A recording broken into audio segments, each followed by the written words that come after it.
bienvenidos de vuelta a Cuentos de Valencia. Deseándote un día verdaderamente bueno, lleno de momentos de calma, cosas gentiles por delante. Ay, y ahora adentrémonos juntos en la historia de hoy. En una fiesta con los amigos de mi esposo, intenté besarlo mientras bailábamos. Él se apartó y dijo: «Preferiría besar a mi perro que besarte a ti». Todos rieron. Luego añadió: «Ni siquiera cumples con mis estándares. Aléjate de mí». Las risas se hicieron más fuertes.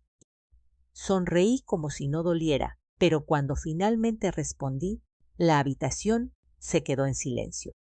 Algunas palabras arden, pero las mías cortaron más profundo. Recuerda, cuando alguien pregunte a qué te dedicas, solo di que trabajas en el hospital. César me instruía mientras me subía el cierre del vestido de diseñador que él mismo había elegido, pero que ni una sola vez había elogiado. No menciones que diriges la unidad de cardiología.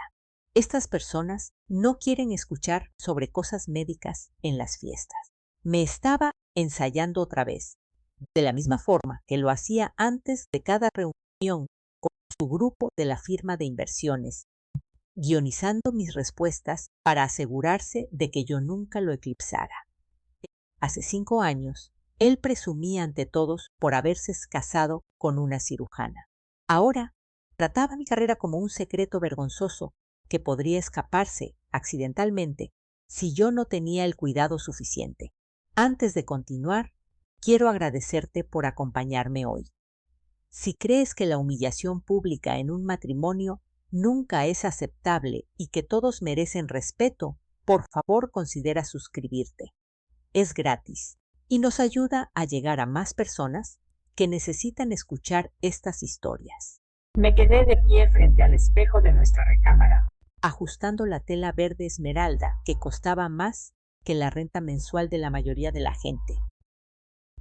El vestido era hermoso, supongo, pero se sentía como el vestuario para una obra de teatro en la que había olvidado todas mis líneas.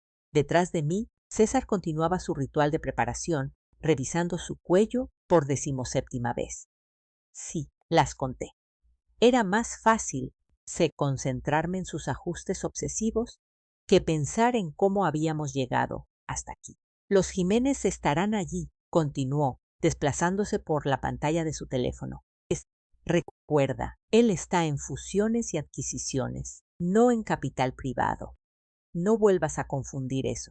Y su esposa se llama Patricia, no Paola. Quería decirle que llevaba 3 años llamándola Patricia, que el incidente con Paola había sido error suyo en la fiesta de Navidad del año pasado. Pero las correcciones ya no formaban parte de nuestro guión. En cambio, lo observé transformarse en el espejo. Cada ajuste a su apariencia era un paso más lejos del hombre que alguna vez me había esperado afuera del hospital con café y flores después de mis cirugías difíciles. Salvé a un niño de 12 años hoy, dije en voz baja, tanteando el terreno.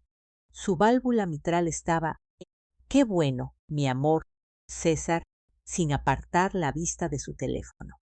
Pero nadie quiere escuchar sobre sangre y procedimientos mientras toma un cóctel. Hace que la gente se sienta incómoda.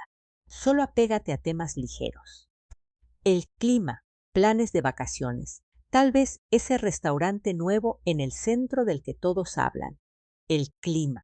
5 años de escuela de medicina, 3 años de residencia, 2 años dirigiendo la unidad de cardiología en uno de los mejores hospitales del país. Y él quería que yo discutiera sobre formaciones de nubes con banqueros de inversión que probablemente ni siquiera sabían localizar sus propios puntos de pulso. Mi teléfono vibró con un mensaje de mi equipo quirúrgico. El niño estaba estable, ya preguntando cuándo podría volver a jugar béisbol. Y su madre había llorado cuando le dije que la cirugía había sido un éxito. Esas lágrimas estaban más para mí de lo que cualquier invitación a una fiesta podría significar. Jamás pero mencionarlas violaría las reglas de combate cuidadosamente construidas por César. Además, añadió César, mirándome por fin a través del espejo en lugar de hacerlo directamente, Mauricio preguntó sobre nuestros planes para la recaudación de fondos de la función. Le dije que tomaríamos una mesa.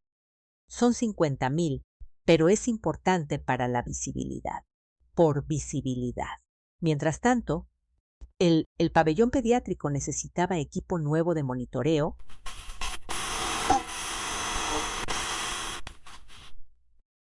Yo había estado planeando hacer una donación personal, pero aparentemente nuestro dinero ya estaba asignado para las oportunidades de contactos sociales de César. ¿Lista?, preguntó, aunque en realidad no era una pregunta. Ya se dirigía hacia la puerta, esperando que yo lo siguiera como un accesorio bien entrenado. El viaje en el elevador hacia abajo se sintió más largo de lo habitual. César repasaba nombres y detalles sobre los invitados de esta noche, tratándome como a una actriz que necesitaba entrenamiento antes de su función. Tomás cerró ese trato farmacéutico la semana pasada. Felicítalo, pero no pidas detalles. Y evita a Jimena Vallejo si ha estado bebiendo. Se pone habladora sobre sus problemas matrimoniales. Yo asentía en los intervalos apropiados mientras pensaba en la madre de mi paciente, en cómo había tomado mis manos y me había bendecido en 3 idiomas diferentes. Eso era real, eso era sustancial. Este viaje en elevador hacia otra fiesta donde fingiría ser menos de lo que era. Esta era la actuación. El ballet tomó nuestro auto con una eficiencia ensayada. La mano de César se deslizó hacia mi espalda baja al entrar al edificio de Mauricio.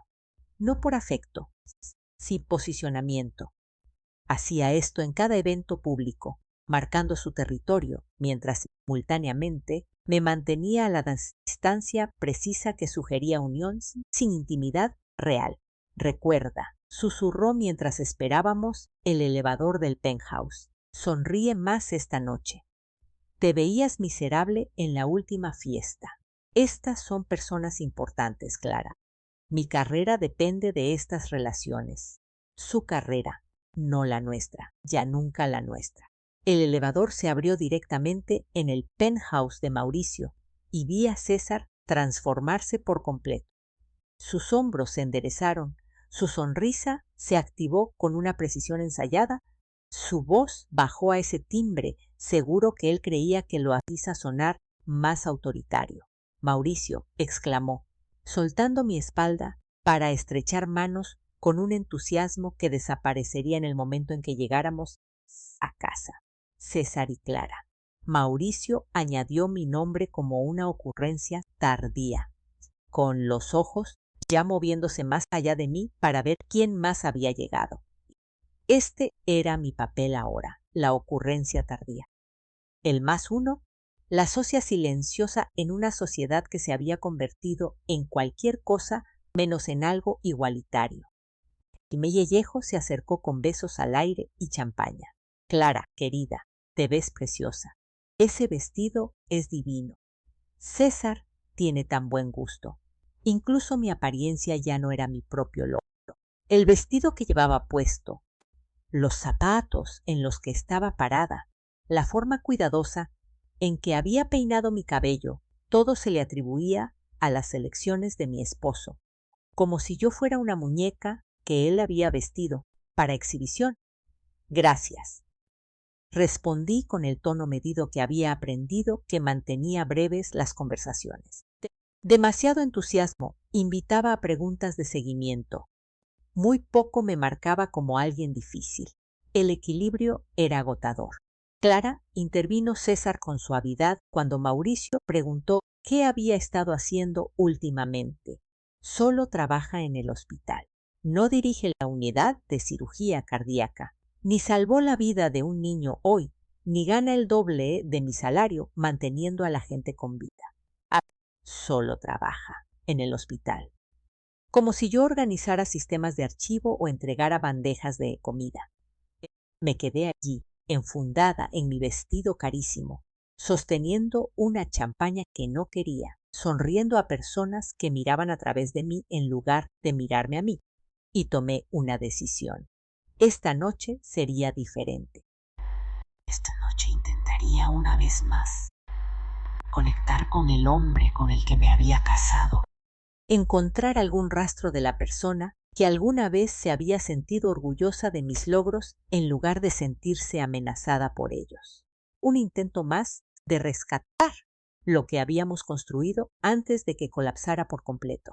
Si eso fallaba, y una parte de mí ya sabía que así sería, entonces al menos sabría que lo había intentado todo antes de lo que fuera que viniera después. La conversación a mi alrededor cambió a proyecciones trimestrales y volatilidad del mercado, términos que flotaban como estática de fondo mientras observaba cómo se transformaba la habitación. Alguien había bajado las luces y la música pasó de un jazz alegre de cóctel a algo más lento, más íntimo. Mauricio tomó la mano de Jimena con una facilidad ensayada, llevándola al espacio que habían de cerca de las puertas de la terraza. Tomás acercó a Sara, susurrándole algo que la hizo reír y recargar la cabeza en su hombro. Yo me quedé al margen de su felicidad, sosteniendo mi copa de vino vacía como un accesorio de utilería que había olvidado cómo usar. Las parejas se movían con una sincronización tan natural, con una comodidad tan evidente en la presencia del otro. ¿Cuándo habíamos perdido eso César y yo? ¿O alguna vez lo habíamos tenido realmente? Un mesero pasó con una bandeja de champaña. Dejé mi copa vacía y tomé una nueva, bebiéndola más rápido de lo que debía. Las burbujas me quemaron ligeramente, dándome algo en qué concentrarme, además del dolor creciente en mi pecho. Al otro lado de la sala, César estaba inmerso en una discusión con Bruno y algún cliente cuyo nombre ya había olvidado, moviendo las manos animadamente mientras explicaba algo que los tenía a todos asintiendo como marionetas sincronizadas. El intro de piano de una canción que llenó el espacio. Era similar a la que había sonado en nuestra recepción de bodas en el Hotel Presidente hace 5 años. No era la canción exacta, pero lo suficientemente parecida como para cortarme la respiración. Esa noche, César me había jalado a la pista le vacía a las 2 de la mañana, ambos descalzos y borrachos de champiña y posibilidades. Vamos a tener una vida tan hermosa, me había susurrado Fido. Hijos, una casa con jardín, las mañanas de domingo leyendo el periódico en el pórtico. Todo, Clara. Vamos a tenerlo todo. El recuerdo me empujó hacia adelante antes de que pudiera pensarlo mejor. Mi mano encontró el codo de César, la tela de su saco suave y costosa bajo mis dedos. La conversación se detuvo a mitad de una oración. Bruno me miró con una irritación apenas disimulada. El cliente parecía confundido, y la mandíbula de César se tensó de esa forma que significaba que yo había roto el protocolo. Las palabras salieron más pequeñas de lo que había planeado, más como una súplica que como una invitación. Los ojos de César parpadearon hacia sus colegas, calculando las matemáticas sociales del momento. Aceptar interrumpiría sus relaciones públicas. Podía verlos sopesando opciones, encontrando el camino de menor resistencia. Caballeros, si me disculpan, dijo con una sonrisa que no le llegó a los ojos. El deber llama, el deber. En eso me había convertido. Su mano en mi cintura se sintió superficial, posicionada a la distancia exacta que sugería matrimonio sin intimidad. Mi mano en su hombro se encontró con una tela que bien podría haber sido una armadura. Comenzamos a movernos, pero era mecánico, como dos extraños siguiendo las instrucciones de una clase de baile en lugar de un matrimonio compartiendo un momento. El trato con los Padrón parece prometedor, dijo, con los ojos enfocados en algún punto sobre mi hombro, probablemente rastreando quién habla con quién, qué conexiones se estaban haciendo sin él. «Qué bien», murmuré, intentando acercarlo hacia mí para encontrar algún eco del hombre que alguna vez había bailado conmigo hasta el amanecer. Y su cuerpo se resistió, manteniendo esa cuidadosa distancia, todo en él. El golpeteo de sus dedos contra mi cintura, la forma en que su peso se movía como si ya estuviera planeando su salida, la vigilancia constante de la habitación, que significaba que yo no valía toda su atención ni siquiera para un baile. A nuestro alrededor, otras parejas se balanceaban con una intimidad sencilla. Jimena tenía los brazos alrededor del cuello de Mauricio, sus zapatos abandonados en algún lugar, riendo de algo que él le había susurrado. Sara y Tomás apenas se movían, solo sosteniéndose el uno al otro, como si el resto de la habitación hubiera desaparecido. Incluso las parejas mayores, las que llevaban décadas casadas, se movían con una familiaridad cómoda que me apretó el pecho. Y el vino, la música y el recuerdo de tiempos mejores crearon un momento de peligrosa esperanza. Tal vez si tan solo pudiera acortar esta distancia, tan solo recordarle lo que solíamos tener. Vi a besar la mejilla de Mauricio, vi a Tomás apartar el cabello de Sara con dedos gentiles. Noté cómo cada una de las otras parejas parecía existir en su propia burbuja privada de afecto. Me incliné. No pretendía ser algo dramático ni apasionado, solo un simple beso, el tipo de beso que las personas casadas comparten en las fiestas cuando la música es suave y la iluminación es indulgente. El tipo que dice, seguimos aquí, seguimos siendo nosotros, seguimos juntos a pesar de todo. César se echó hacia atrás con tanta violencia que varias personas voltearon a mirar. Su rostro se contorsionó con un asco genuino, como si yo hubiera intentado meter a la fuerza algo tóxico en su boca. Y entonces, lo suficientemente alto para que todos lo escucharan, lo suficientemente claro para que la música no pudiera ocultarlo, dijo las palabras que se repetirían en mi mente para siempre. Preferiría besar a mi perro que besarte a ti. Las risas fueron inmediatas y crueles. Mauricio casi derrama su bebida.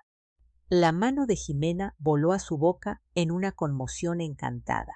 Bruno, de hecho, aplaudió como si César acabara de lanzar el remate de un chiste que todos habían estado esperando. El sonido rompió sobre mí en olas. Cada risa era una herida separada.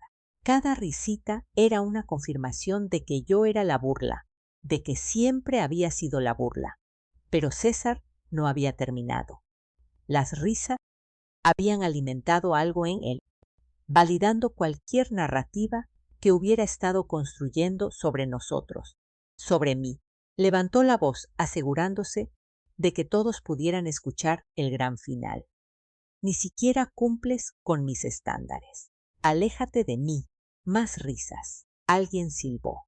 Un teléfono apareció en la mano de alguien. ¿Estaban grabando esto? Me ardía la cara, pero mi cuerpo se había quedado helado, congelado en el centro de su diversión, como un espécimen clavado con alfileres para ser examinado. La habitación dio vueltas ligeramente, no por la champaña, sino por la repentina y devastadora claridad que me inundó. Cada bandera roja que había ignorado se ensambló en un desfile de verdades. La cena de aniversario que había cancelado por una reunión urgente con un cliente que su Instagram reveló que nunca sucedió. Las recámaras durante los trimestres estresantes que de alguna manera se habían extendido por 8 meses. La forma en que su ropa a veces olía a un perfume que yo no usaba. Los cargos misteriosos en nuestra tarjeta de crédito que él había justificado como entretenimiento para clientes. La forma en que había dejado de decir te amo, excepto como una respuesta, nunca como una iniciativa. Me quedé de pie en mi vestido costoso, rodeada de risas que sonaban a cristales rotos, y comprendí con perfecta claridad que había estado haciéndole reanimación cardiopulmonar a algo que llevaba años muerto.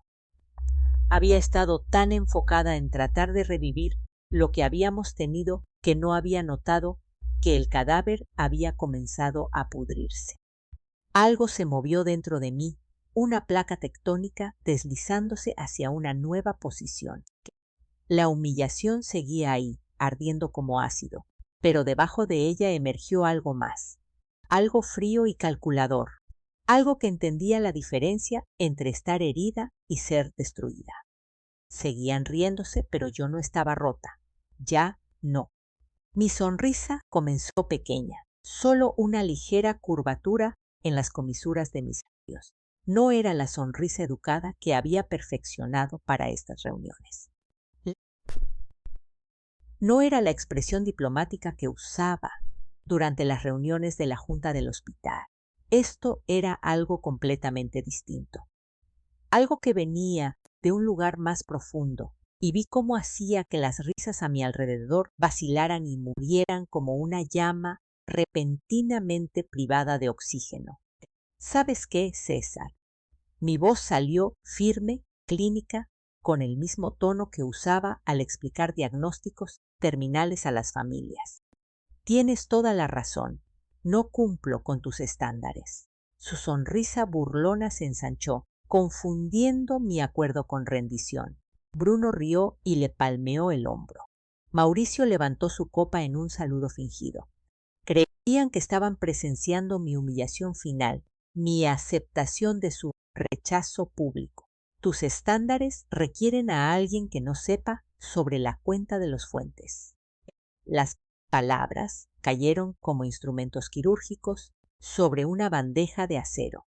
La expresión de César cambió, la arrogancia drenándose como si alguien hubiera quitado un tapón. Sus ojos se clavaron en Bruno, luego de vuelta en mí. Se había quedado lo suficientemente silenciosa como para que pudiera escuchar el hielo asentándose en la copa de alguien. ¿De qué estás hablando? La voz de César había perdido su timbre seguro. Metí la mano en mi bolso y saqué mi teléfono, el dispositivo sintiéndose de pronto como un arma que había estado ocultando toda la noche. Tus estándares necesitan a alguien que no haya pasado los últimos 3 meses documentando cada discrepancia en nuestras cuentas. Alguien que no haya contratado a un contador forense cuando notó $50,000 moviéndose a través de empresas fantasma en las Islas Caimán. Jimena se inclinó hacia adelante, su rostro perfectamente contorneado, mostrando la primera emoción genuina que yo había visto en ella. Mauricio dejó su bebida con un clic seco contra la barra de mármol. La atmósfera en la habitación había pasado de la diversión cruel a una tensión eléctrica. Esto es ridículo, dijo César, pero su voz se quebró en la última sílaba. Deslicé el dedo por la pantalla de mi teléfono con lentitud deliberada, dejando que cada movimiento construyera la tensión. Aquí está el reporte de la auditoría. Documentos de registro de empresas fantasma. Transferencias bancarias fechadas en los mismos días que afirmaste estar en conferencias a las que, un dato interesante, nunca asististe en realidad. Giré la pantalla hacia la multitud, viéndolos acercarse como polillas a una llama. Ah, y Bruno, necesitas ver estos dos. Martes 15 de marzo, 3:47 de la tarde. Debería reproducir la grabación de ustedes dos discutiendo cómo destruir evidencia antes de la revisión trimestral. El rostro de Bruno pasó de bronceado a gris en segundos. Eso, no puedes. Toqué el botón de reproducción. La voz de César llenó la habitación desde la bocina de mi teléfono, metálica pero inconfundible. Tenemos que borrar todo antes de que Delgado revise los libros. Transfiérelo a través de la subsidiaria, luego ciérrala. Haz que parezca un error del cliente. Alguien dejó caer una copa. El sonido del cristal haciéndose añicos contra el mármol puntuó la confesión grabada de César a la perfección. Mauricio retrocedió tropezando, su mano buscando la pared para estabilizarse.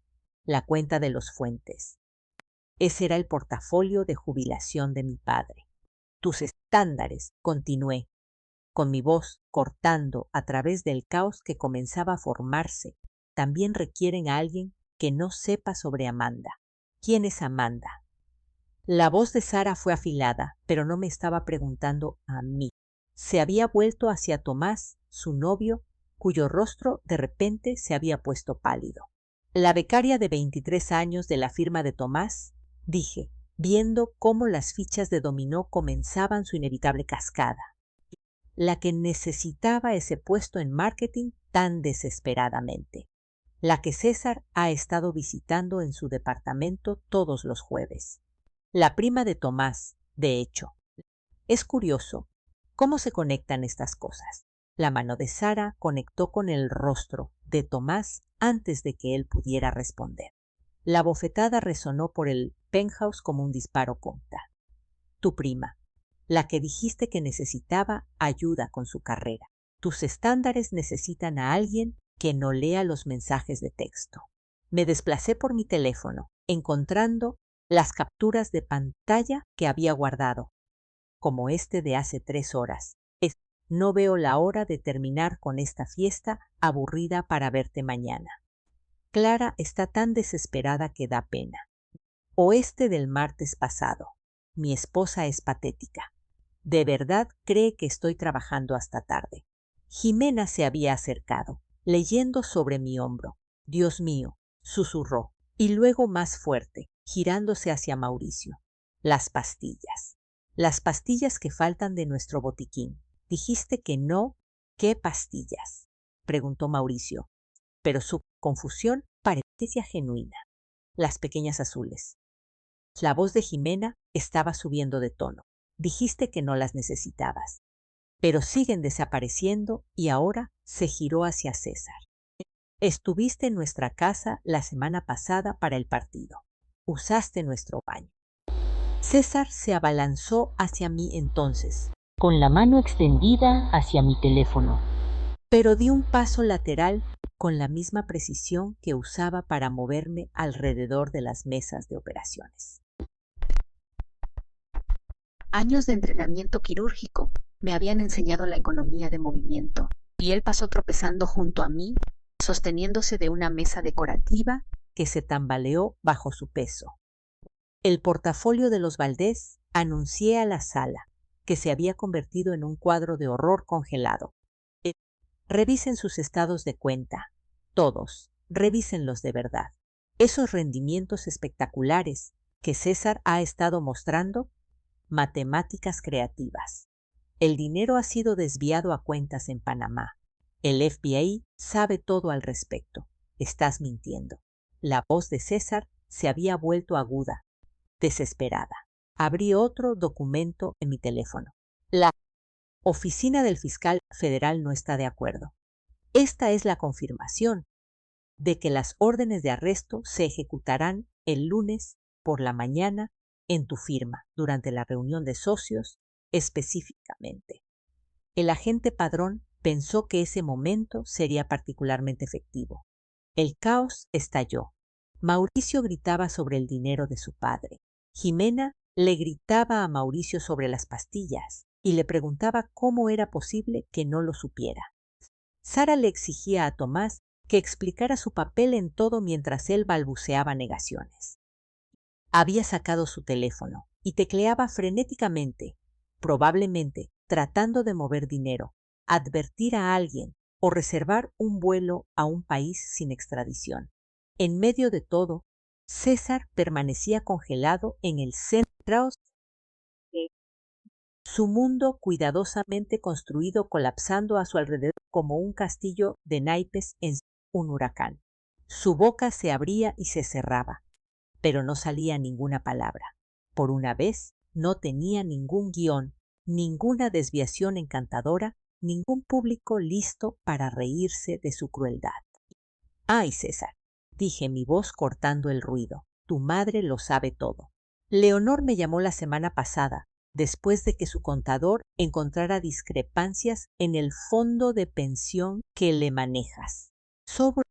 Vimos una situación muy interesante sobre a dónde fue a parar realmente el dinero de la jubilación de tu padre. Sus piernas parecieron ceder entonces.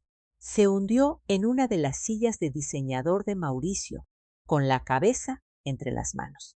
El boss hacía 5 minutos me había comparado con un perro en el centro de la sala. Había quedado reducido a algo pequeño y patético, rodeado por los escombros de su propia creación. El sonido de mis tacones sobre el mármol fue el único ruido mientras caminaba hacia la puerta, cada paso medido y deliberado. La multitud se apartó, algunos mirándome con conmoción, otros con algo que podría haber sido respeto o miedo. En la entrada del penthouse me volví por última vez. La escena era perfecta en su destrucción. Reyes y reinas de fondos fiduciarios, reducidos a gritarse acusaciones unos a otros. La cuidadosa arquitectura social que habían construido se desmoronaba a medida que cada revelación exponía otra mentira, otra traición, otro crimen. Y en el centro de todo, mi esposo, no, mi futuro exesposo, sentado con el rostro entre las manos, comprendiendo por fin lo que se sentía ser desnudado y humillado frente a todos los que le importaban. Empujé la puerta del penthouse y salí al pasillo, mis tacones creando un ritmo agudo contra el piso de mármol. Detrás de mí el caos continuaba. Voces alzadas en acusación, muebles arrastrándose mientras la gente movía. Las agudas exigencias de respuestas de Jimena cortando a través de todo. Pero delante de mí solo había silencio y las relucientes puertas del elevador al final del pasillo. Mi mano estaba firme al presionar el botón de llamada, aunque podía sentir que la enzaba a bajar, dejando algo hueco a su paso. El elevador llegó con un suave campaneo que parecía demasiado alegre para lo que acababa de ocurrir. Al entrar, la voz de Jimena sonó de repente a mis espaldas. Clara, espera. Estaba de pie en el umbral del penthouse, con el maquillaje corrido, sosteniendo algo en la mano. El collar. Una pieza de diamantes que había estado presumiendo toda la noche. Este collar, dijo, con voz temblorosa, dijiste que se compró con los fondos del fideicomiso de los Silva. Revisa la fecha de compra contra los registros de retiro. 28 de marzo, 40 y $2,000. Las palabras salieron clínicas, fácticas. Tal vez quieras quitártelo antes de que congelen los bienes el lunes. Lo considerarán evidencia. Se arrancó el collar con tanta rapidez que el broche se rompió y los diamantes se esparcieron por el mármol como promesas rotas. Las puertas del elevador se cerraron sobre ella mientras luchaba por recogerlos, y de pronto me encontré sola en ese pequeño espacio de espejos que descendía. 30 segundos. Eso fue lo que me di. 30 segundos para temblar, para sentir la magnitud de lo que acababa de hacer. Mis manos temblaban mientras me aferraba al pasamanos. Mis piernas, de repente inestables en unos tacones que me habían sostenido durante cirugías de 12 horas, pero que de pronto se sentían inadecuados para este momento. 28 segundos. 29. 30. Enderecé la espalda, saqué mi teléfono y escribí un mensaje a mi abogada. Está hecho. Todo está en marcha. Presenta los papeles el lunes por la mañana. La respuesta fue inmediata. ¿Grabaciones de seguridad? Lo tendrán todo. Asegúrate de que Padrón lo sepa. El elevador se abrió en el vestíbulo, donde el portero orló amablemente, ajeno a la destrucción que ocurría 44 pisos más arriba. Afuera el valet trajo mi auto. Había manejado por separado, sabiendo de alguna manera que necesitaría mi propia ruta de escape. El viaje a casa fue automático, la memoria muscular navegando mientras mi mente reproducía cada momento, cada palabra, cada expresión en el rostro de César mientras su mundo colapsaba. Nuestra casa se alzaba oscura contra las luces de la calle, luciendo exactamente igual que cuando nos habíamos ido hacía 3 horas, aunque todo había cambiado. Me estacioné en el garaje y me quedé sentada un momento, mirando los palos de golf de César montados en la pared, su bicicleta de montaña que nunca usaba, el juego de herramientas que nunca había abierto. Accesorios en la actuación de una vida que él quería que la gente pensara que vivía. Adentro me moví con un propósito. Subí caja tras caja desde la bodega del sótano. Las buenas, las que habíamos guardado de nuestros regalos de boda, resistentes y limpias. Su diploma de Harvard fue lo primero en salir de la pared. El marco pesaba más de lo esperado, el cristal devolviéndome el reflejo de mi rostro como una acusación. A la caja fue a dar, seguido por su colección de mancuernillas arregladas en su estuche de terciopelo. Cada par era un regalo de clientes cuyo dinero él había estado robando. Y mi teléfono vibraba continuamente. El nombre de César. Lo dejé sonar mientras empacaba sus trajes, cada uno planchado y colgado en portatrajes. Sus zapatos lustrados y emparejados, el reloj que su padre le había dado por su graduación. Lo sostuve un momento recordando lo orgulloso que había estado, cómo se lo había mostrado a todos en la cena de esa noche. Su padre, cuyo fondo de pensión César había estado drenando. Entró un mensaje de texto. Clara, por favor. Déjame explicarte. Luego otro. No entiendes la presión bajo la que he estado. Y otro. Has arruinado todo. Mi vida entera. Seguido de un te haré pagar por esto. Y luego, por favor, vuelve. Podemos arreglar esto. El latigazo emocional de sus mensajes tal vez me habría afectado alguna vez. Ahora solo eran la evidencia de un hombre buscando desesperadamente de dónde agarrarse mientras caía. Encontré nuestro álbum de bodas en el cajón de abajo de su escritorio, escondido debajo de documentos de impuestos. La cubierta era de cuero marfil con nuestras iniciales grabadas en oro. Adentro, esa mujer de blanco me devolvía la sonrisa, radiante con la certeza de su futuro. César estaba junto a ella, con la mano en su cintura, mirándola como si fuera todo lo que siempre había querido. ¿Cuándo había cambiado esa mirada? ¿Cuándo se había convertido ella en un accesorio para ser manejado en lugar de una compañera para ser atesorada? Las lágrimas llegaron entonces, no por él ni por nosotros, sino por ella. Esa mujer que había creído en un para siempre, que había pensado que el amor significaba algo más que actuación y posesión. Me senté en el suelo de su oficina rodeada de cajas de su vida y lloré por la muerte de su fe ingenua en los finales felices. Mi teléfono sonó. El nombre de Emma apareció en la pantalla. Vi la historia de Instagram de Jimena, dijo mi hermana sin preámbulos. Se cortó a la mitad de la escena, pero había gritos. ¿Estás bien? ¿Voy para allá? Mi voz sonaba áspera, descosida. Ya estoy en el coche. Llego en 3 horas. La mañana siguiente llegó gris y silenciosa. Emma había llegado a las 2 de la madrugada con una maleta y una bolsa del súper, encontrándome dormida en el sofá rodeada de cajas. Me había cubierto con una cobija y había empezado a hacer café, el olor sacándome de sueños inquietos sobre diamantes cayendo y pisos de mármol. Tienes una reunión, dijo, entregándome una taza. David Padrón, a las 9 de la mañana en el Café Luna. Había olvidado que se lo había mencionado durante nuestra sesión de planificación de madrugada.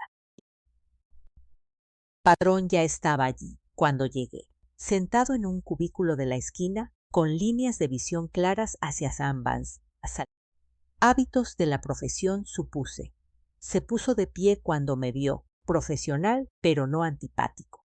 Señora Hartley, pronto a ser la doctora Clara otra vez. Asintió comprensivo. Deslicé la memoria USB por la mesa 3 años de evidencia comprimidos en un dispositivo más pequeño que mi pulgar. Mi madre lo notó primero, expliqué. Es contadora jubilada. Nos hace los impuestos como un favor. Pequeñas discrepancias que no coincidían con nuestros ingresos declarados. Empecé a documentar todo después de esto. Padrón revisó los archivos en su laptop, su expresión volviéndose más seria con cada documento. Esto es exhaustivo. Con lo que reveló anoche y esta documentación tenemos suficientes para cargos federales. Los bienes de César estarán congelados para el mediodía. Mauricio y Tomás ahora también están bajo investigación y mi acuerdo de inmunidad blindado. Usted no estaba al tanto de la actividad criminal cuando comenzó. Lo reportó en cuanto lo descubrió y está cooperando por completo. Está protegida. De vuelta en casa, Emma había reorganizado los muebles, empujando el sillón de César hacia el garaje, centrando el sofá que yo había comprado antes de conocerlo, el que él siempre se quejaba de que era demasiado blando, demasiado azul, demasiado de algo. Odiaba este sofá, dije, hundiéndome en él. ¿Te acuerdas cuando te hizo faltar al cumpleaños 70 de papá? Dijo Emma de pronto. Y dijo que era una cena crítica con un cliente. Asentí recordando la decepción en la voz de nuestro padre cuando llamé para cancelar.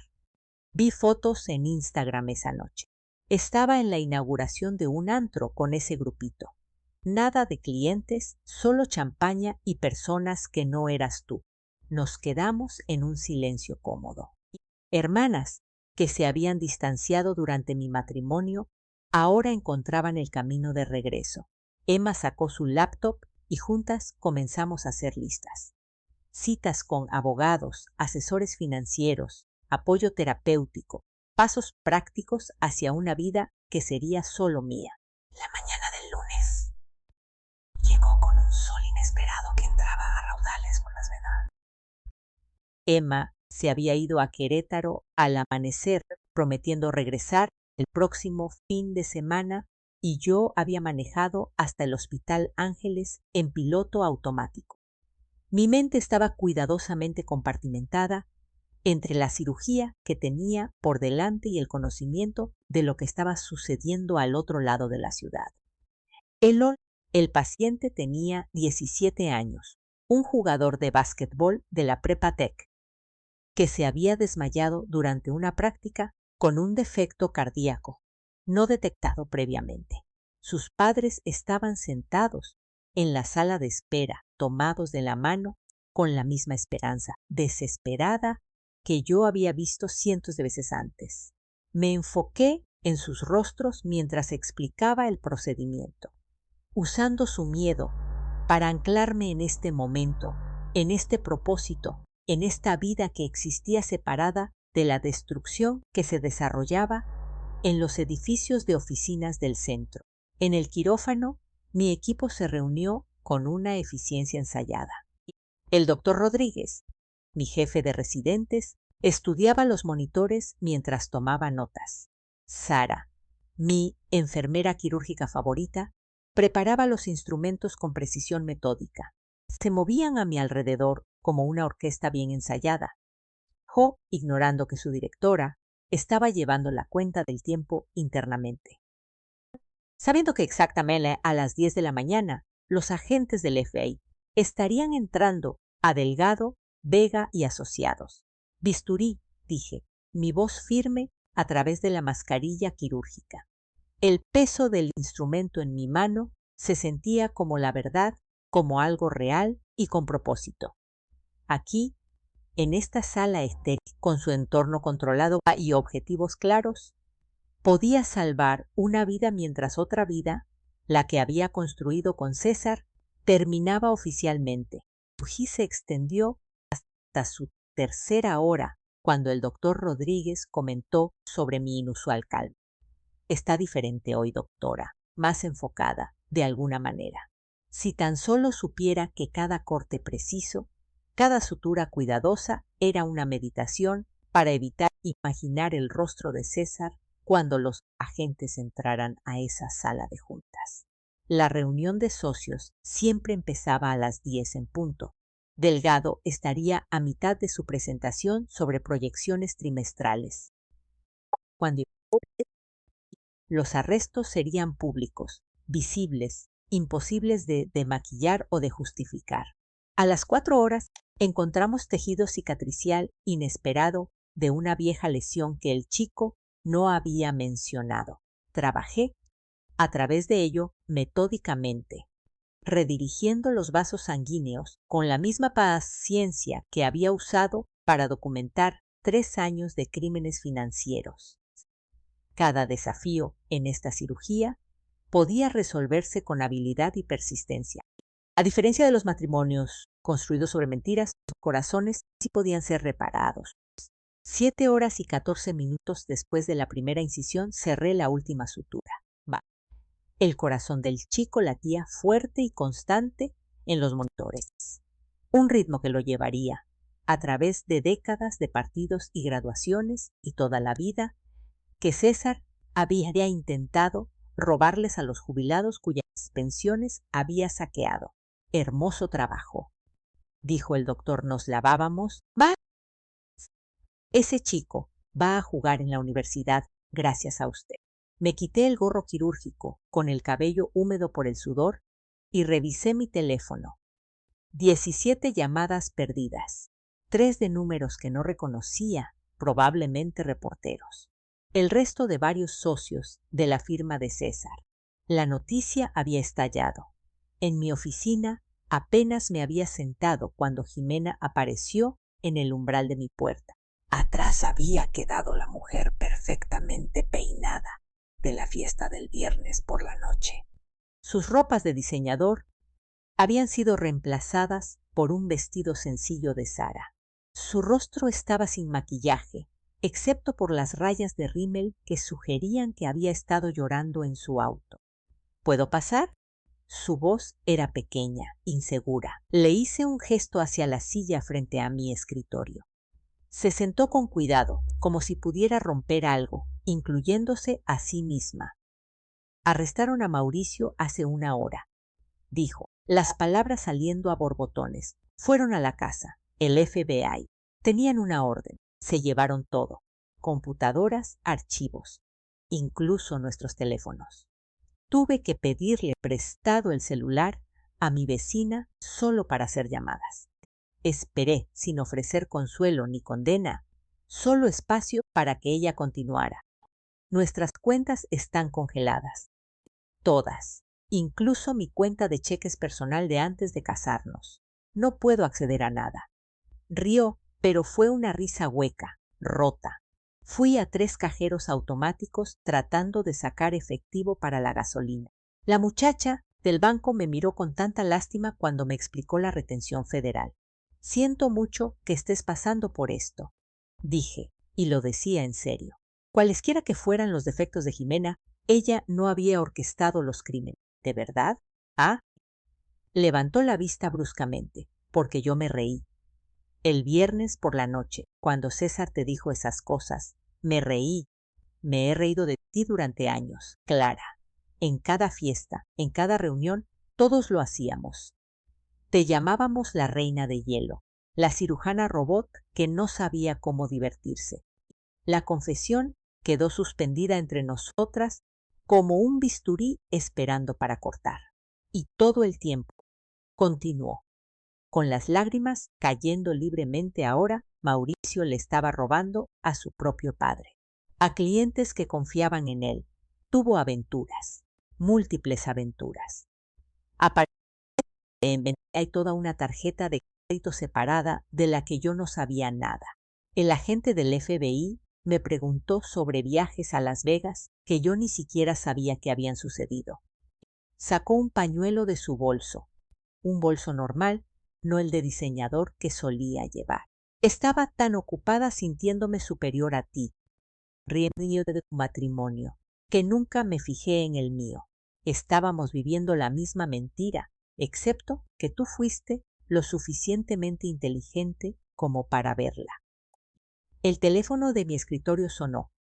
Dejé que se fuera al buzón de voz. pero la pantalla mostraba un nombre que hizo que Jimena se estremeciera. Delgado, Vega y Asociados. Todos me están llamando, dije, ex colegas de César. Algunos buscando información, tratando de calcular su nivel de exposición. Otros queriendo distanciarse, asegurarse de que yo sepa que no tenían idea de lo que estaba pasando. ¿Ellos sabían? Preguntó Jimena. Mi teléfono vibró con un mensaje de texto de un número que reconocí. La exasistente de César, Meredith. Quería que supiera que todos sabíamos de Amanda. Lo de Ladras también. Lo de las otras también. Solía alardear al respecto en las horas felices. Decía que usted estaba demasiado concentrada en el trabajo para darse cuenta. Dijo que planeaba irse una vez que se cerrara el trato de Singapur.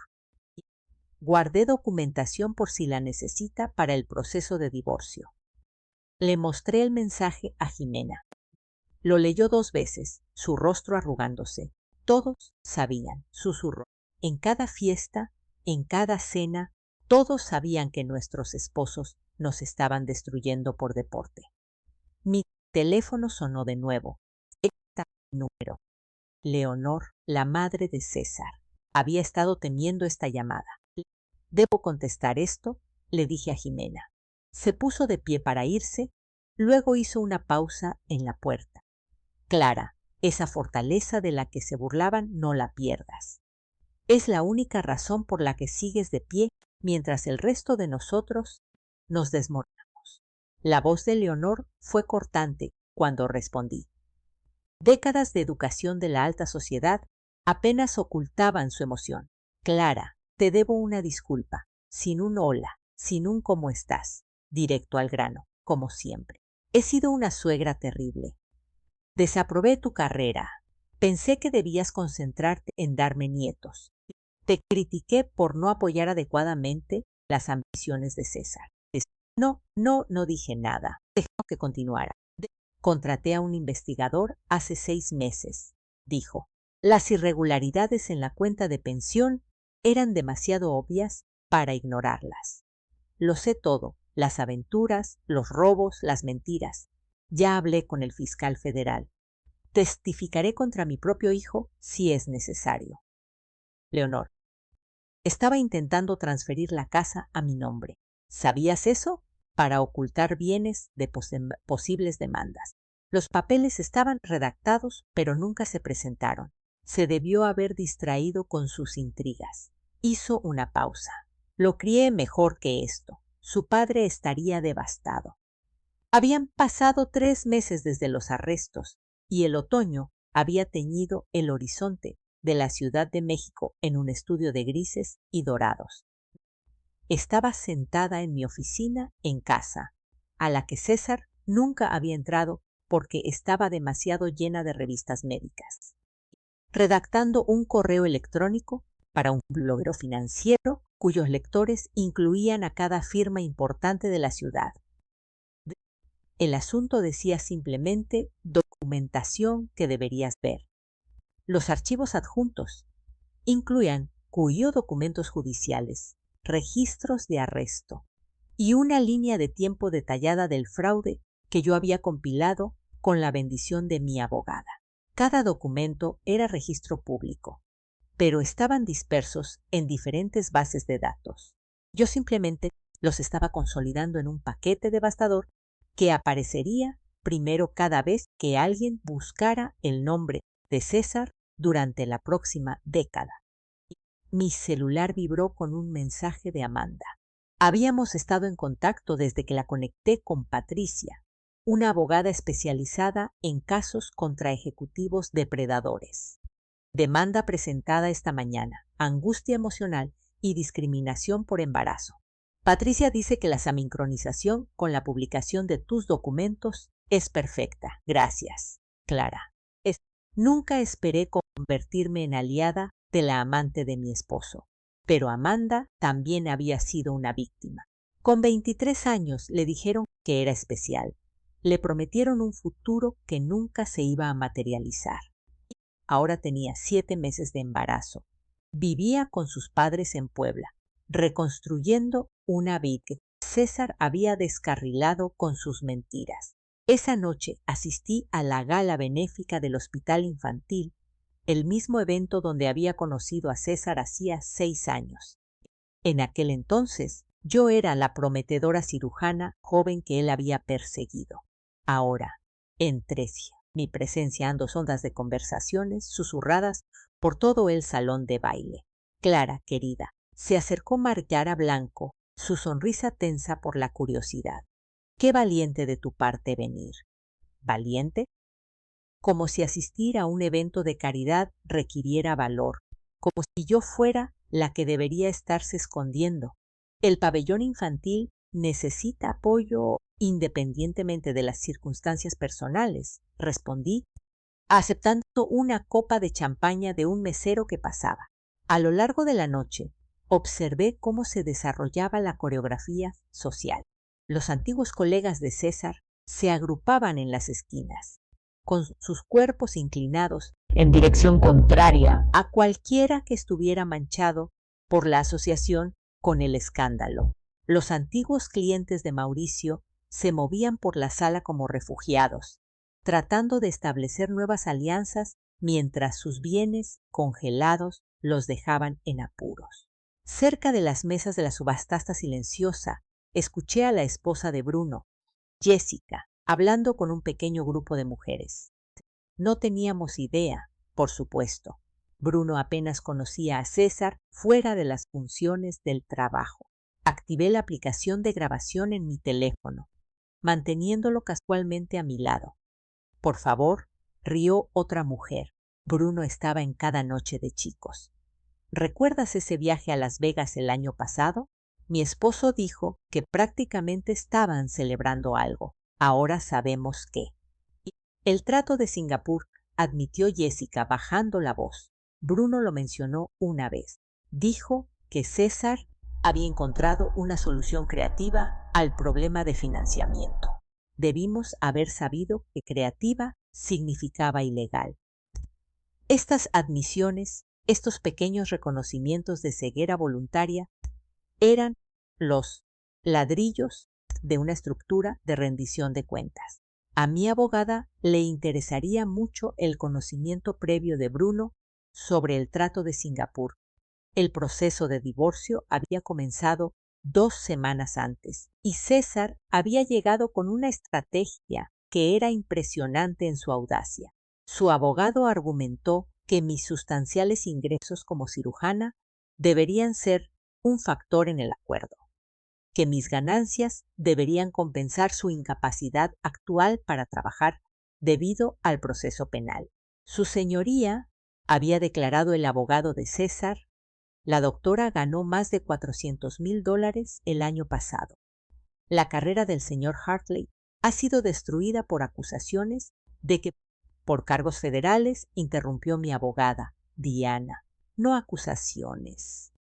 Basados en evidencia que la doctora proporcionó después de descubrir la actividad criminal de su esposo. Diana luego sacó una carpeta que hizo palidecer visiblemente a César. Hemos descubierto billeteras de criptomonedas a nombre del señor que contienen aproximadamente $200,000 en Bitcoin comprados en los últimos 18 meses. Además, hay una colección de arte valuada en $300,000 almacenada en una instalación con control de clima en Santa Fe a nombre de su madre, pero pagada con bienes conyugales. Cada revelación era otro corte preciso y calculado. El abogado de César luchó por responder, pero Diana no había terminado. También está el asunto del registro del yate en Valle de Bravo, la propiedad de inversión en Querétaro, que nunca reveló, y la caja de seguridad en el banco que contiene monedas de oro y bonos al portador. Para el final de esa audiencia, la posición de César se había desmoronado por completo. Saldría del matrimonio con los honorarios, defensor penal y nada más. 2 días después de la audiencia de divorcio, Sara se puso en contacto conmigo. La esposa de Tomás había descubierto su propio alijo de evidencia y quería comparar notas. Nos reunimos en un café tranquilo en Polanco, dos mujeres unidas por la peculiar hermandad de la traición. Tomás lo grababa todo, dijo Sara, deslizando una memoria USB por la mesa. Tenía una aplicación en su teléfono que grababa automáticamente las llamadas, incluidas las que tenía con César. Las grabaciones eran condenatorias. Conversaciones sobre mover dinero, discusiones sobre otras cuentas a las que apuntaban, chistes sobre que sus esposas eran demasiado estúpidas o demasiado confiadas para darse cuenta. En un intercambio particularmente escalofriante. Se reían de una maestra jubilada a la que le habían vaciado toda su pensión. Su nombre era Dorotea Pérez, dijo Sara. Dio clases en tercero de primaria durante 40 años. Le quitaron todo. Esa conversación llevó a otra revelación.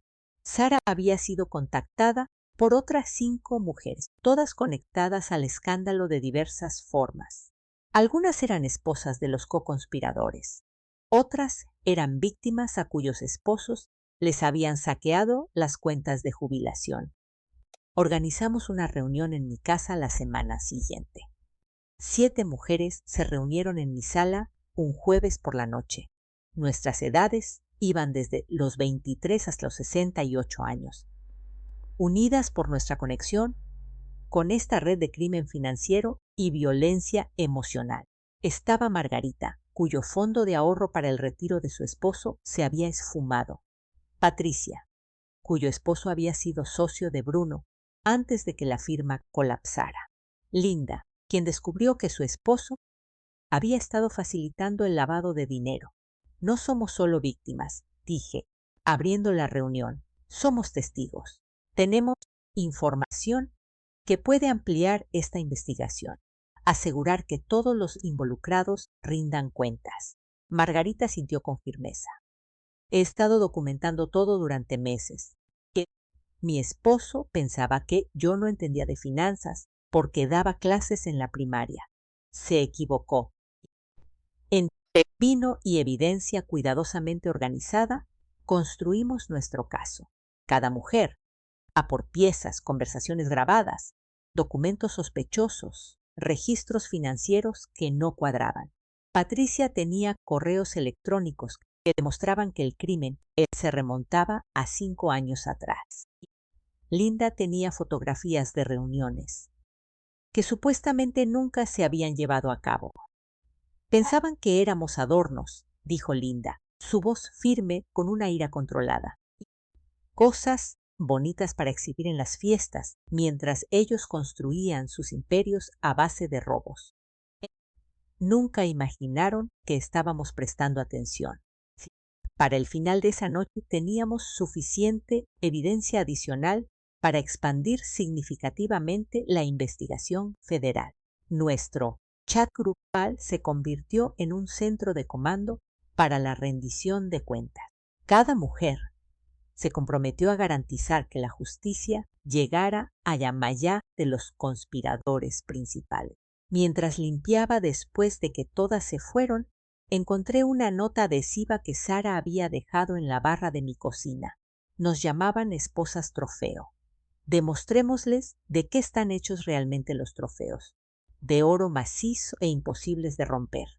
Guardé la nota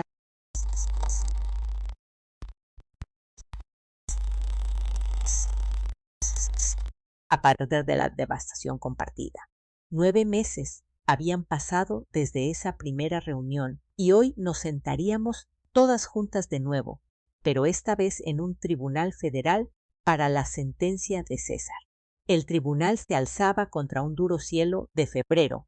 Sus columnas de piedra caliza ya parecían barrotes. Llegué temprano queriendo revisar mi declaración de impacto de la víctima por última vez. El papel temblaba ligeramente en mis manos, no por miedo, sino por el peso de hablar en nombre de tantas que habían sido silenciadas por la vergüenza y la confusión. La sala del tribunal se llenó gradualmente. Leonor llegó vestida de negro. Su rostro estaba compuesto, pero envejecido por los meses de revelaciones sobre el hijo que había criado. Detrás de ella, las otras mujeres de nuestro grupo entraron: Margarita, Patricia, Linda, Sara y otras 3 que se unieron a nosotras a medida que la investigación se ampliaba. Amanda no estaba allí, demasiado cerca de su fecha de parto para viajar, pero había enviado su propia declaración por escrito para que el juez la revisara. Cuando trajeron a César, el uniforme naranja había reemplazado sus trajes a la medida, y la custodia federal había desgastado su fachada cuidadosamente mantenida. Había perdido peso, su rostro estaba demacrado. La confianza que alguna vez dominaba las habitaciones se había reducido a algo hueco. Sus ojos buscaron en la galería hasta que encontraron los míos, sosteniendo mi mirada por un momento antes de que yo apartara la vista. Señora, se dirigió a mí el fiscal cuando llegó mi turno. Puede dar su declaración. Me puse de pie, mis tacones haciendo clic contra el piso del tribunal con el mismo ritmo que habían tenido al salir del penthouse de Mauricio esa noche. El estrado se sintió sólido bajo mis manos al comenzar.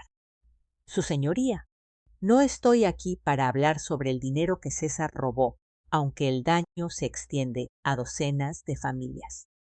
Estoy aquí para hablar sobre el robo que no aparece en los registros financieros, la destrucción sistemática de la confianza disfrazada de matrimonio. Y César se movió en su asiento, sus grilletes haciendo un pequeño sonido metálico. Durante 5 años estuve casada con un hombre que trataba la crueldad como entretenimiento, que me humillaba públicamente en reuniones sociales y luego me manipulaba para hacerme creer que yo era demasiado sensible cuando me quejaba.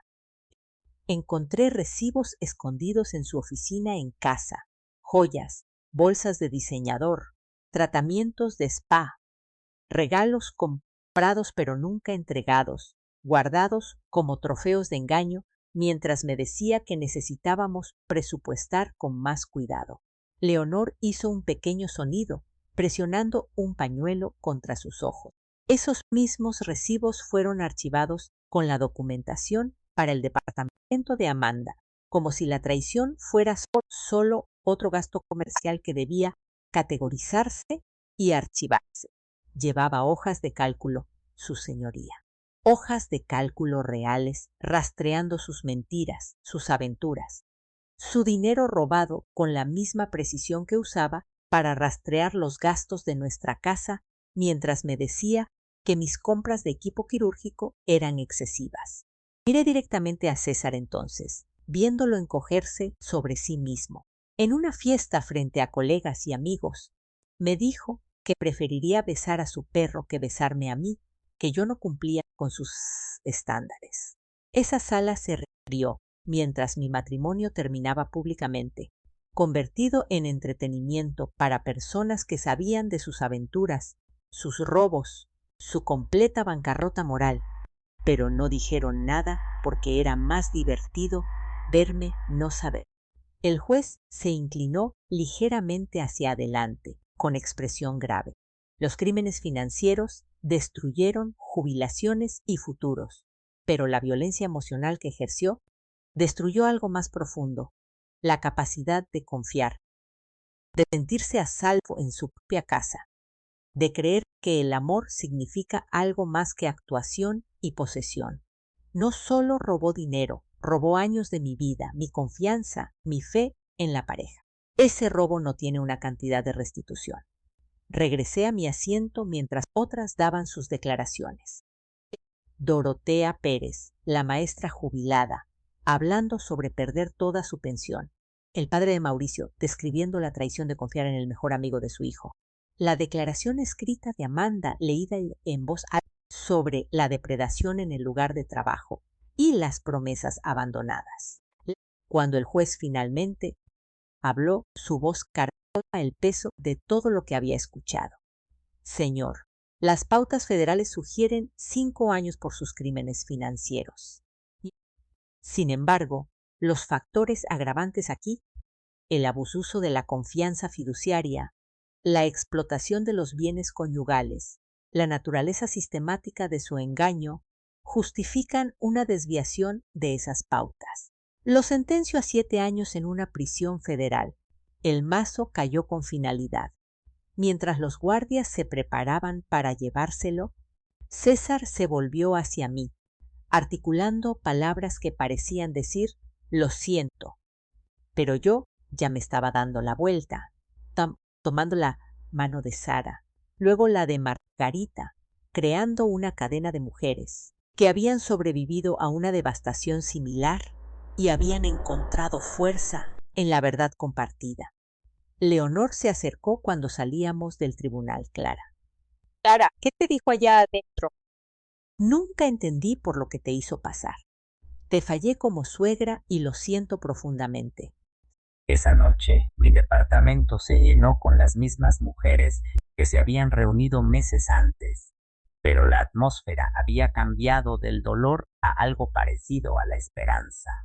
Sara llegó con champaña, comprada con fondos de los bienes incautados a Tomás, un detalle que nos hizo sonreír a todas con ironía. Por la justicia. Margarita levantó su copa. Por la supervivencia, añadió Patricia, por no volver a callar nunca. Linda, compartimos actualizaciones sobre nuestras nuevas vidas. Sara había vuelto a la escuela, persiguiendo la licenciatura en Derecho que había abandonado cuando Tomás la convenció de que no necesitaban 2 carreras.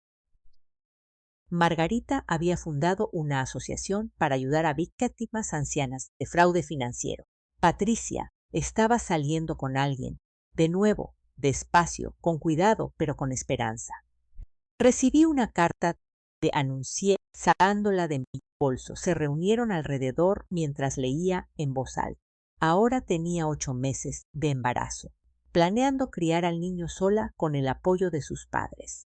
También estaba escribiendo un libro sobre relaciones de depredador en el lugar de trabajo, preguntando si yo escribiría el prólogo. Quiero llamarlo Estándares, explicaba su carta, porque los hombres como César siempre hablan de estándares, mientras que ellos mismos no tienen ninguno. La amarga ironía no pasó desapercibida para ninguna de nosotras. A medida que la noche terminaba y las mujeres comenzaban a irse, cada partida estaba acompañada de largos abrazos y promesas de mantener nuestras cenas mensuales.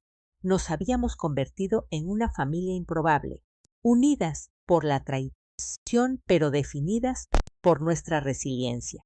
Sara fue la última en irse, haciendo una pausa en mi puerta. ¿Sabes qué fue lo que más me llamó la atención de tu declaración hoy? No solo expusiste lo que hizo, expusiste quién era realmente. Hay algo poderoso en ese tipo de verdad. Después de que se fue, me quedé frente a mi ventana mirando las luces de la ciudad. En algún lugar bajo custodia federal, César estaba comenzando su sentencia de 7 años. En algún lugar de Puebla, Amanda se preparaba para la maternidad. En algún lugar de esta ciudad, otras mujeres vivían con secretos similares, vergüenza similar, confusión similar sobre el amor contra el control.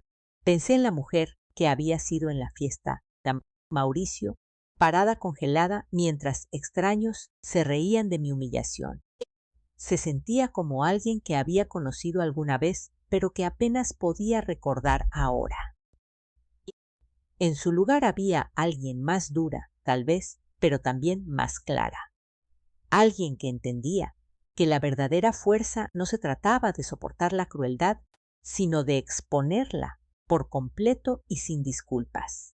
La luz de la mañana entraba a raudales por los ventanales del antiguo penthouse de Mauricio, proyectando largas sombras sobre los pisos de mármol que habían sido testigos de mi humillación pública exactamente hace un año.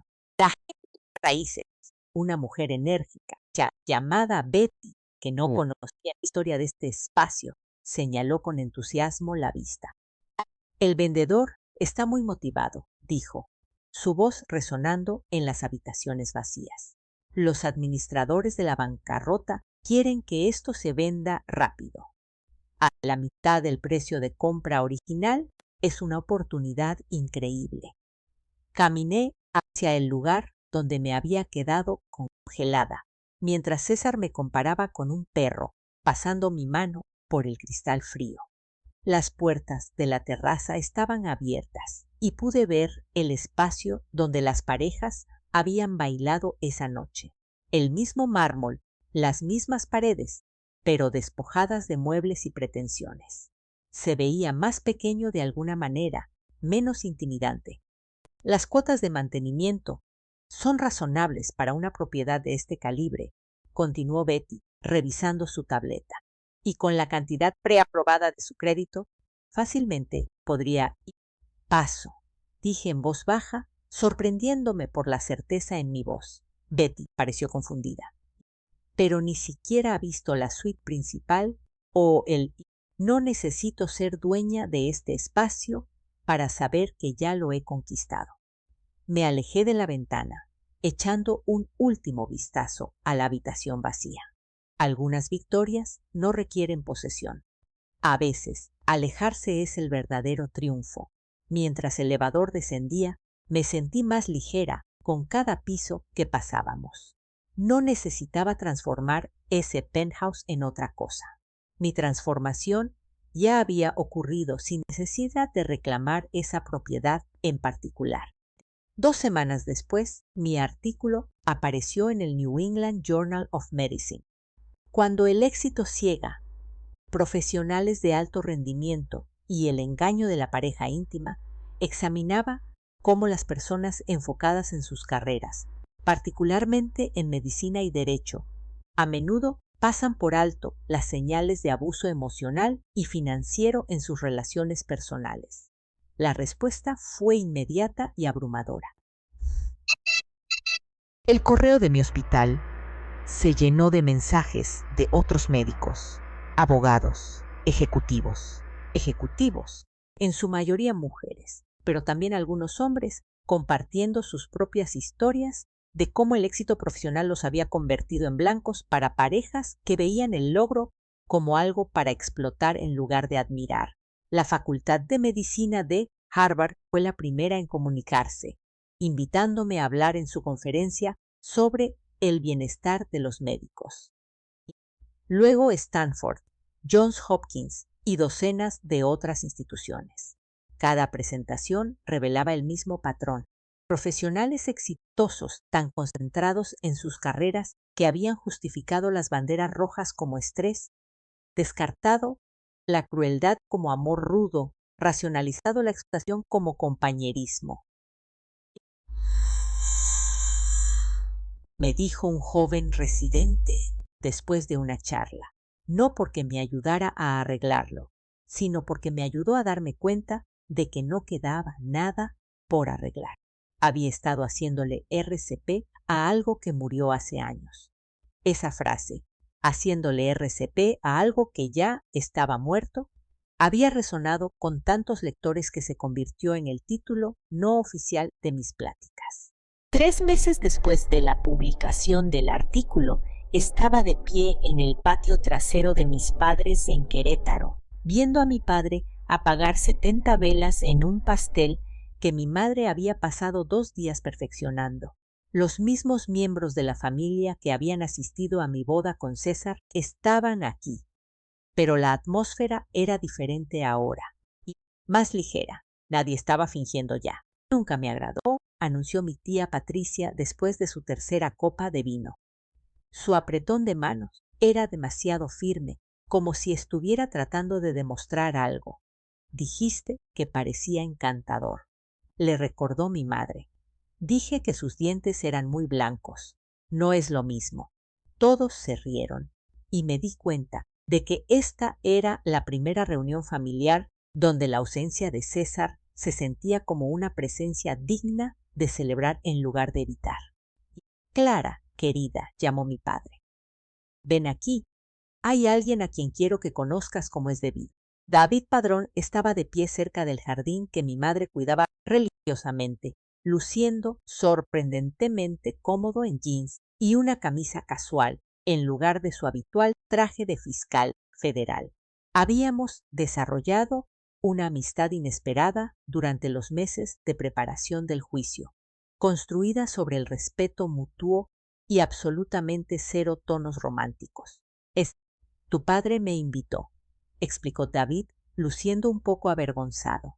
Dijo que necesitaba probar la ensalada de papa de tu madre antes de poder afirmar que entendía a la gente de provincia. Y, pregunté, te cambia la vida, admitió. Puede que necesite la receta como evidencia. Mi padre sonreía de oreja a oreja, claramente complacido con su intento de hacer de Celestino a pesar de mis repetidas explicaciones de que David y yo éramos simplemente amigos. Lo que mi padre no entendía, lo que la mayoría de la gente no entendía, era lo valiosa que era esa amistad. David me trataba como a un igual, buscaba mi opinión en casos relacionados con crímenes financieros contra cónyuges. Nunca insinuó ni una sola vez que mi fuerza fuera intimidante o mi éxito excesivo.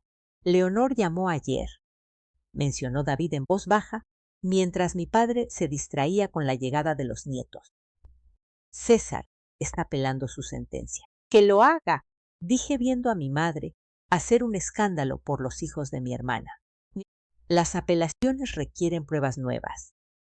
Todo lo que tiene son las mismas viejas mentiras en un orden diferente. 6 meses después, estaba de pie en un quirófano preparándome para una de las cirugías más delicadas de mi carrera. La hija de 17 años de la senadora Rebeca Valdés necesitaba una reparación de válvula compleja, el tipo de procedimiento que requería precisión absoluta y manos firmes. 7 horas después, salí de la cirugía y encontré a la senadora esperando con lágrimas en los ojos. Le salvaste la vida, dijo apretándome las manos. ¿Cómo podré pagarte alguna vez? Solo estaba haciendo mi trabajo. Respondí la misma respuesta que le daba a cada padre agradecido. No, dijo con firmeza. Esto es más que un trabajo. Esto es un don. ¿Alguna vez has considerado la política de salud? Estoy formando un comité para la reforma del acceso médico. Necesitamos voces como la tuya, personas que entiendan tanto el costo humano como las realidades prácticas. Pensé en la oferta durante las semanas siguientes. Significaría menos tiempo en cirugía, más tiempo en la capital, menos curación directa, más cambio sistémico, el tipo de oportunidad por la que César habría matado. El prestigio, el poder, la proximidad a las influencias, pero yo no era César. Ya no necesitaba validación externa para saber lo que valía. De pie en mi oficina, mirando la carta de aceptación para el puesto en el comité, pensé en esa mujer en la pista de baile, la que se había acercado para dar un beso y había recibido una humillación pública en su lugar. Había estado tan desesperada por conectar que había ignorado cada señal de advertencia, cada bandera roja, cada momento de crueldad disfrazado de humor. Esa mujer había necesitado ser destruida para que ésta emergiera. La crueldad de César no me había roto. Había roto el caparazón en el que no sabía que estaba viviendo. Su rechazo público me había obligado a rechazar la vida que había estado aceptando, la minimización que había estado normalizando, la jaula que había estado decorando en lugar de escapar de ella. Firmé la carta de aceptación del comité con las mismas manos firmes que habían salvado a la hija de la senadora, que habían empacado las pertenencias de César, que habían sostenido el micrófono en innumerables conferencias donde dije la verdad sobre matrimonios que se veían perfectos desde afuera, pero eran escenas del crimen por dentro. La mujer que se había quedado congelada en esa pista de baile, en su lugar había alguien que entendía que el verdadero poder no venía de ser elegida, validada o incluida. Venía de elegirte a ti misma, de validar tu propio valor y de incluir tu propia voz en las conversaciones que importaban. Algunas palabras arden, otras curan, pero las palabras más verdaderas, las que cortan más profundo, son las que finalmente nos decimos a nosotras mismas. Merezco algo mejor, soy suficiente, me elijo a mí. Si esta historia de venganza calculada resonó contigo, presiona ese botón de me gusta ahora mismo. Mi parte favorita fue cuando Clara sacó su teléfono en la fiesta y comenzó a revelar esas auditorías forenses. Ver la arrogante victoria de César transformarse en completa devastación. ¿Cuál fue tu momento más satisfactorio? Déjalo en los comentarios aquí abajo. No te pierdas más historias cautivadoras de traición y triunfo. Suscríbete y activa esa campanita de notificaciones para que nunca te pierdas un nuevo video.